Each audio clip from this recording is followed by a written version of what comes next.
ಸಂದರ್ಭದಲ್ಲಿ ಮಾನ್ಯ ಮುಖ್ಯಮಂತ್ರಿಯವರು ಮತ್ತು ಉಪಮುಖ್ಯಮಂತ್ರಿಯವರು ಮತ್ತು ನಮ್ಮ ಮಾಜಿ ಮುಖ್ಯಮಂತ್ರಿಗಳಾದ ಸಿದ್ದರಾಮಯ್ಯ ಸಾಹೇಬರು ಇವರೆಲ್ಲ ಸೇರಿ ಒಂದು ಅಧಿವೇಶನದಲ್ಲಿ ಬಹಳ ದೊಡ್ಡ ಚರ್ಚೆಯನ್ನು ಮಾಡುವ ನಿಟ್ಟಿನಲ್ಲಿ ಇವತ್ತು ಅಧಿವೇಶನವನ್ನು ಕರೆದಿದ್ರು. ಆದರೆ ಇವತ್ತು ನಮ್ಮ ವಿರೋಧ ಪಕ್ಷದವರು ಅಧಿವೇಶನವನ್ನ ಮಾಡಲಿಕ್ಕೆ ಬಿಡ್ತಾ ಇಲ್ಲ,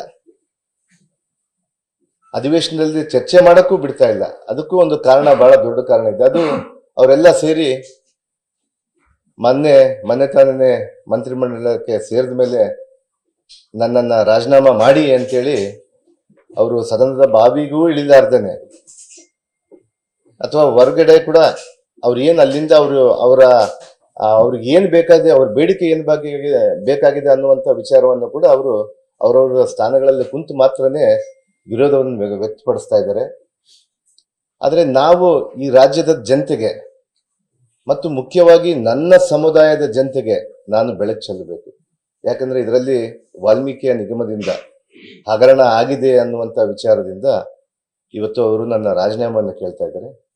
ಹಗರಣದ ವಿಚಾರಕ್ಕೆ ಬಂದಾಗ ಪ್ರತಿನಿತ್ಯ ಅವರ ಘೋಷಣೆಗಳನ್ನು ನೋಡಿದ್ರೆ ನನಗೆ ತುಂಬಾ ಮನಸ್ಸು ನೋವಾಗುತ್ತೆ.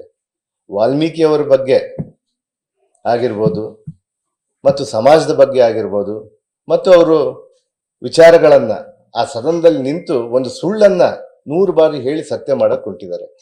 ಅದನ್ನ ಚರ್ಚೆಗೆ ಬನ್ನಿ ಅಂತೇಳಿ ನಾವು ಹಲವಾರು ಬಾರಿ ಕೇಳಿದ್ದೀವಿ. ಇವತ್ತು ಮಾನ್ಯ ನಮ್ಮ ಸಭಾಧ್ಯಕ್ಷರು ಕೂಡ ಅವ್ರಿಗೆ ಹೇಳಿದ್ದಾರೆ, BSc ಮೀಟಿಂಗ್ಗಳಲ್ಲಿ ಹೇಳಿದ್ದಾರೆ ಚರ್ಚೆಗೆ ಬನ್ನಿ ಅಂತೇಳಿ. ನಾವು ಉತ್ತರ ಕೊಡೋಕೆ ನಾವೆಲ್ಲ ಕೂಡ ತಯಾರಿದ್ದೀವಿ. ಇವತ್ತು ಮಾನ್ಯ ಮುಖ್ಯಮಂತ್ರಿಯವರೇ ಹೇಳಿದ್ದಾರೆ, ಅದನ್ನ ನೀವು ಏನ್ ಕೇಳಿದ್ರು ಕೂಡ ನೀವು ಸದನದಲ್ಲಿ ಬಂದು ನಾವು ಚರ್ಚೆಗೆ ಸಿದ್ಧ ಇದೀವಿ ಅಂತೇಳಿ. ಈ ಪ್ರಕರಣದಲ್ಲಿ ಏನಾಗಿದೆ ಅನ್ನುವಂಥದ್ದನ್ನ ನಾವು ರಾಜ್ಯದ ಜನತೆಗೂ ಬೆಳಕು ಚೆಲ್ಲಬೇಕು, ನಮ್ಮ ಸಮುದಾಯಕ್ಕೂ ಬೆಳಕು ಚೆಲ್ಲಬೇಕಂತೇಳಿ ನಮ್ಮ ನಾಯಕರು ಕೂಡ ಈಗಾಗಲೇ ಕೂಡ ತಿಳಿಸಿದ್ದಾರೆ. ಮಾನ್ಯ ಮುಖ್ಯಮಂತ್ರಿ ಆಗಿರ್ಬೋದು, ಉಪಮುಖ್ಯಮಂತ್ರಿ ಆಗಿರ್ಬೋದು, ನಮ್ಮ ಸಹೋದ್ಯೋಗ ಸಂಪುಟದ ಸದಸ್ಯರುಗಳು ಎಲ್ಲ ಮಂತ್ರಿಗಳು ಕೂಡ ನಾವು ಚರ್ಚೆಗೆ ರೆಡಿ ಆಗಿದ್ದೀವಿ ನಾವು. ಆದ್ರೂ ಕೂಡ ಅವರು ವಿನಾಕಾರಣ ಇವತ್ತು ಆ ಚರ್ಚೆಗೆ ಬರಕ್ಕ ಆಗ್ತಾ ಇಲ್ಲ ಅವ್ರಿಗೆ. ಒಂದು ವಿಚಾರ, ಅದಕ್ಕೆ ನಾನು ಸದನದ ಶಕ್ತಿ ಒಂದು ಕಡೆ ಆದರೆ ಮತ್ತೊಂದು ಅದೇ ರೀತಿಯಾದಂತ ದೊಡ್ಡ ಮಟ್ಟದಲ್ಲಿ ಯಶಸ್ವಿಯಾಗಿ ಈ ದೇಶದ ಜನತೆಗೆ ಕಣ್ಣು ತೆರೆಸುವಂತ ಕೆಲಸ ಮಾಡೋದು ನಮ್ಮ ಪತ್ರಿಕಾ ರಂಗ. ಇದು ಒಂದು ದೊಡ್ಡ ಶಕ್ತಿ ಅನ್ನುವಂತ ವಿಚಾರದಿಂದ ಇವತ್ತು ಸದನದಲ್ಲಿ ಆಗುವಂತ ಕೆಲಸವನ್ನ ಮಾಧ್ಯಮದ ಮೂಲಕ ಈ ರಾಜ್ಯದ ಜನಕ್ಕೆ ತಿಳಿಸ್ಬೇಕಂತೇಳಿ ನಾನು ಪತ್ರಿಕಾಗೋಷ್ಠಿಯನ್ನು ಕರೆದಿದ್ದೀನಿ. ಇವತ್ತು ಇಡೀ ಪ್ರಕರಣ ಕಳೆದ 3 ವರ್ಷದಿಂದ ನಡ್ಕೊಂಡು ಬಂತು, 2 ವರ್ಷದಿಂದ. ಈ ಪ್ರಕರಣದ ನಾನು ತಮ್ಮ ಮೂಲಕ ನಮ್ಮ ರಾಜ್ಯದ ಜನತೆಗೆ, ನನ್ನ ಕ್ಷೇತ್ರದ ಜನತೆಗೆ ಮತ್ತು ನಮ್ಮ ಸಮುದಾಯದ ಜನಕ್ಕೆ ನಾನು ಇವತ್ತು ಅವರಿಗೆ ಬೆಳಕು ಚೆಲ್ಲಬೇಕಂತೇಳಿ ನಾನು ಇವತ್ತು ತಮ್ಮ ಪತ್ರಿಕಾ ಮಾಧ್ಯಮದಲ್ಲಿ ಹೇಳಲಿಕ್ಕೆ ನಾನು ಇವತ್ತು ಬಂದಿದ್ದೀನಿ. ಅದರ ಜೊತೆಗೆ ಇವತ್ತು ವಾಲ್ಮೀಕಿಯ ನಿಗಮದಿಂದ ಒಂದು ಬ್ಯಾಂಕಿಗೆ ಟ್ರಾನ್ಸ್ಫರ್ ಆಗುತ್ತೆ. ಇವತ್ತು ನಾನು ಹೇಳ್ಬೇಕಂದ್ರೆ ಇದರಲ್ಲಿ ಅನೇಕ ವಿಚಾರಗಳು ಇದರಲ್ಲಿ ಉಲ್ಲೇಖ ಮಾಡ್ಕೊಂಡು ಬರ್ತಾ ಇದ್ದೀವಿ ನಾವು.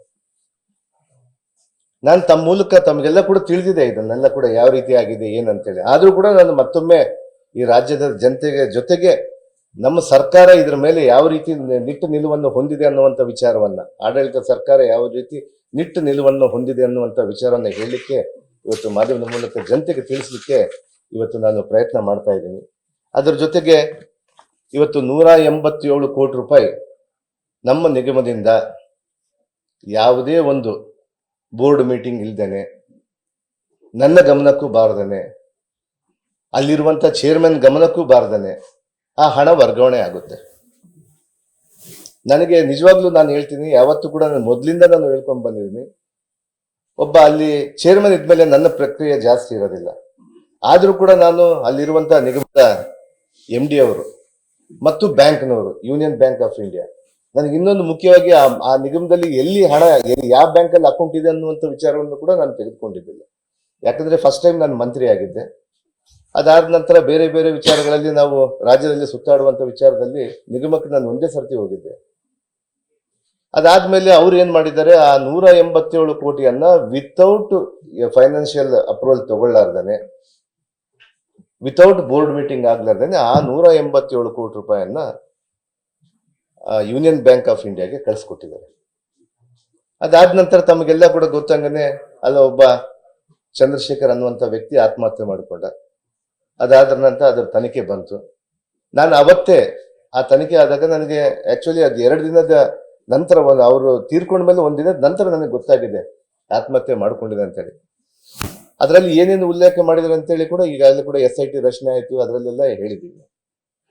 ಅದರ ಜೊತೆಗೆ 187 ಕೋಟಿ ರೂಪಾಯಲ್ಲಿ 100 ಕೋಟಿ ರೂಪಾಯಿ ನನ್ನ ಗಮನಕ್ಕೆ ನಾವು ಬಂದ ಕೂಡಲೇ ಅದನ್ನು ಅಲ್ಲೇ ತಕ್ಷಣವೇ ಫ್ರೀಸ್ ಮಾಡಿದ್ವಿ, ನಾವು ಬ್ಯಾಂಕಲ್ಲೇ ಉಳಿಸ್ಕೊಂಡ್ವಿ.